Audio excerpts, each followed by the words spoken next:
I'm your friendly neighborhood Web-Warrior Fanatic, and Fantasy Flight Games just did it again.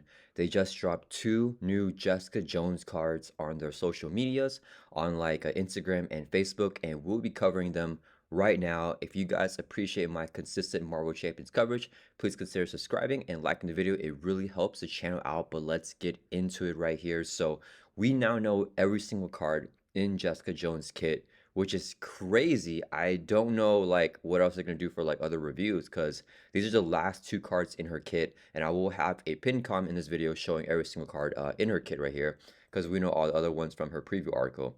But we already knew that the last two cards were both upgrades, so it's the numbered 14 out of 16 and 15 out of 16 cards right here. So first one is Now I'm Ticked Off. It's a 2-cost upgrade. It's a condition as a force response and has attack word right there, so it is considered attacking. So if you're stunned, you will not be able to trigger the effects of this card. After the villain activates against a player, if you are in alter ego form, you change the hero form. You deal 5 damage to the villain and each minion engaged with that player. Discard this card. What did you just say to her, Jessica Jones?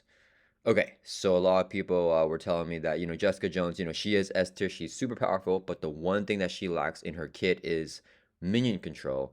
And yeah, I mean, I could agree with that, right? The main way for her to take care of minions is with her 4K digital camcorder, where it's a upgrade. This one never gets this card. If it has an alter action, you can exhaust this card and then choose a non-elite minion.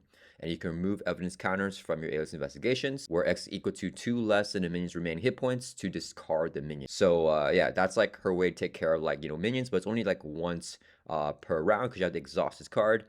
She can access alter ego every single turn, so that's not a big deal with it, but it's also only for non-elite minions. So how does she deal with bigger minions? And the only way for her to do that is to play her attack event, which she only has 2 copies of, or to make basic attacks and ready with breakthrough or other aspect cards and basic cards to give her more readies.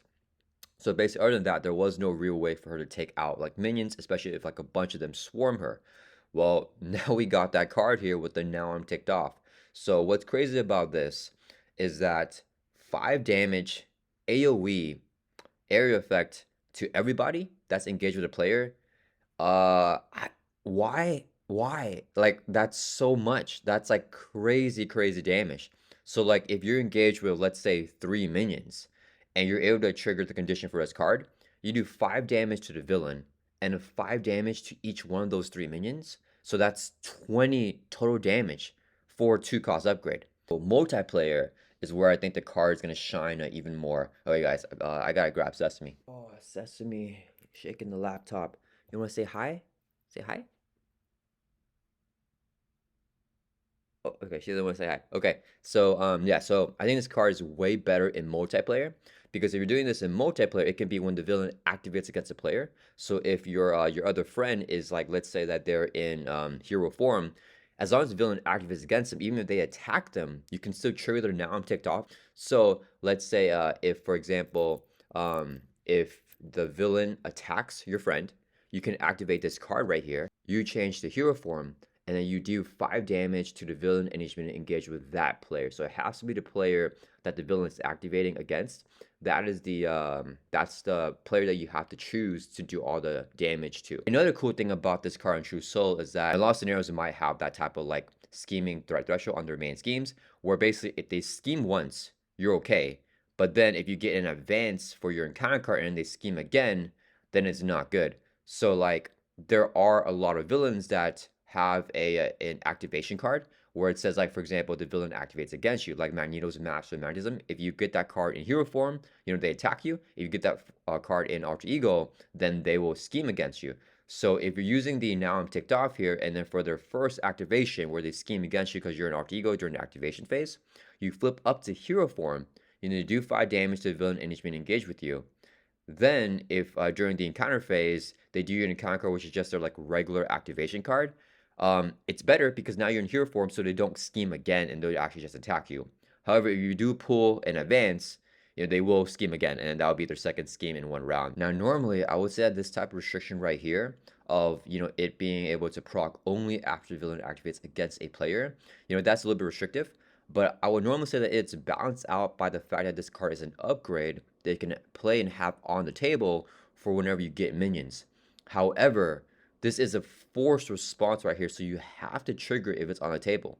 So if this card is on the table, after the villain activates against any player, including yourself, you must proc this for that first activation. So although it's an upgrade, it's kind of like an event.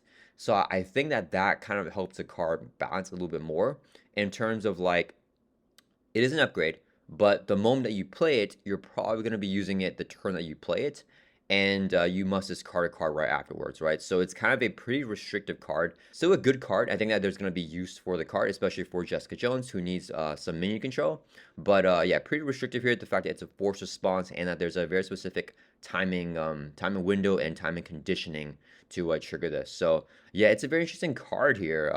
Yeah, I'm not too sure what to think of it right now, but definitely interesting, and we've never seen anything like this before in Marvel Champions. So very unique card.